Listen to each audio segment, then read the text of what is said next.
this is Elizabeth from ITTV. I'm about to begin a lesson on grammar, but before that we have two students here who will join us in our class. One is Maria, the young lady, and the gentleman is Reef. Our lesson today will be on prepositions. I will give you an example, a definition and an example of what prepositions are. A word placed before a noun or a pronoun to show how that person or thing is related to something. There's a little box there for you that describes the types of preposition: purpose, place or position, direction, and time. For today, we'll be taking just two sorts or two classes of prepositions, which are direction and time.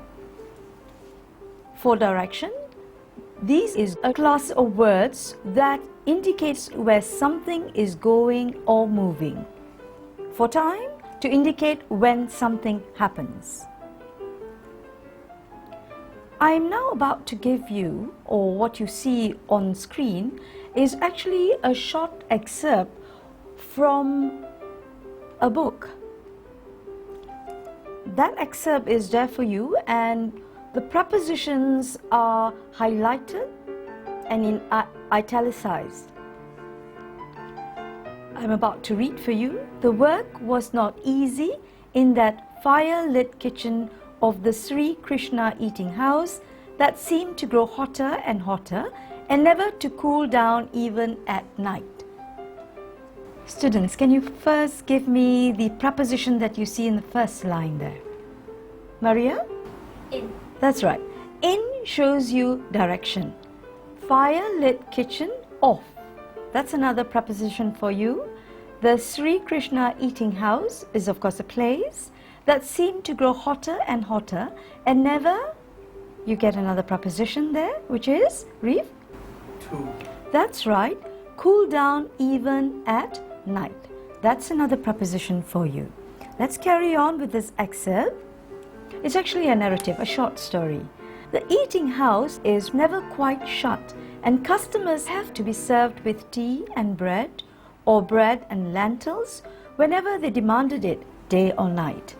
Let's just go back to vocabulary. Lentils, are you familiar with lentils? No? Okay, it is a sort of bean that is used in Asian cooking, in Malaysian cooking as well, all right? So bread and lentils, whenever they demanded it, day or night. Jagu kept his promise of paying Hari a rupee a day, which came to 7 rupees a week. You see another preposition there, to, direction again. Good wages for a young boy new to the work, and Hari was grateful for it.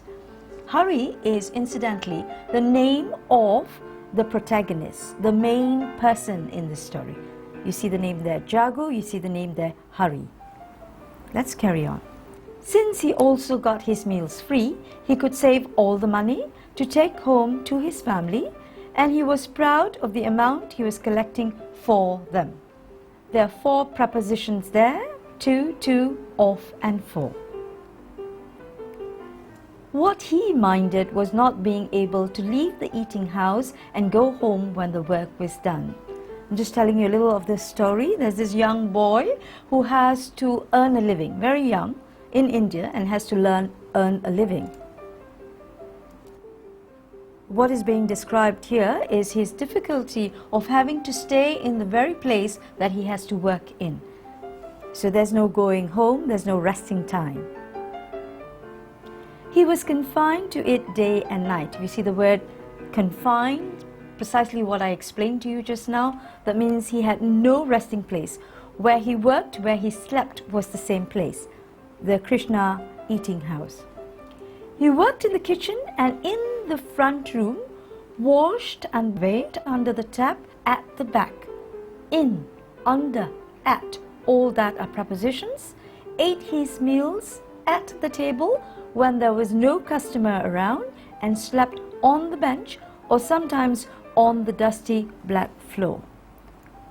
Would you want to be in a situation like this, students? Definitely not, and I'm sure you're not in them, right? It is just a narrative that explains the hardship of a young person, very much like you. In fact, younger. He was about 14. This was the hardest of all, the last preposition there for you. And yes, that's the excerpt from The Village by the Sea by Anita Desai. Have you heard of that author before? No. Okay, she's an Indian from India.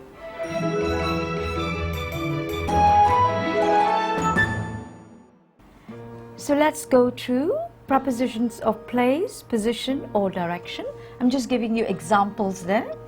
After, among, towards, above. You want to read the last one for me, the last two for me, Maria. Underneath, at. Yes, the word underneath is of course another preposition for below. When something is underneath, below. Through, in, near, up, reef, the last two please. From, past. Yes, that's good. Abroad, against, beyond, into, outside, across. Okay, these are prepositions you would use to describe the sky, the trees. Yes, something is beyond. Yesterday we did a narrative in which we said the lake, what was beyond the lake. Behind, within, opposite, over, around, along. Opposite is something common, yes, when something is right in front of you, but opposite the street maybe, or opposite of you, showing direction again.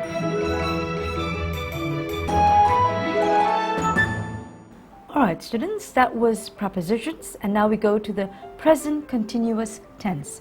Another bit of grammar for you. The present continuous tense is used when the action is taking place or inclusive of actions that are ongoing or taking place now.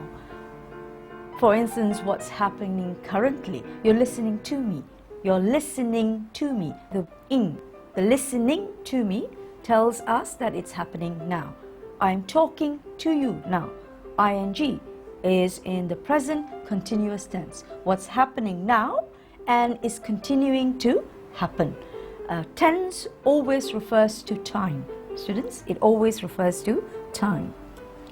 Forming the present continuous tense. That means how do you change something to become present continuous tense? This tense is formed using two components, the verb be in the present tense and the ing form of a verb. Now I'll just refresh the word verb. What do we mean by the word verb? Maria, do you know what a verb is? Doing action? Yeah, very good. Yes, it is action. All right, it's an action word. Subject be, ing form, I am swimming. All right, that means you are currently swimming. He is snoring, something not so very nice. People do at night when they are asleep or most cases tired, snoring. Okay. She is sewing. I'm sure that those words are familiar enough. Sewing. It is eating, referring to an animal. We definitely cannot be referring to a person there because it says it. Yeah. We are playing. Simple enough. They are clapping. How to make ing, the ing form? With many verbs, you can simply add ing. We know we can do that by just using or adding ing. We make the present continuous. However, with some verbs, you need to change the ending a little. Here are the rules. A little tricky here, students, okay? One vowel plus one consonant, double the consonant, then add ing, all right? If you, in that particular word, if you have one vowel and one consonant. Vowels are A, E, I, O, U, letters A, E, I, O, U. Consonants are all other letters. So if in a word you just have one vowel and one consonant, you've got to double the consonant, right? This is tricky. Many people make mistakes with this.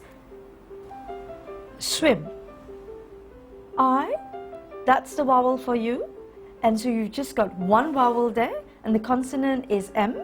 Okay, so what you need to do is when you are changing it to the continuous tense, you've got to add another M. So that becomes swimming, S-W-I-M-M-I-N-G.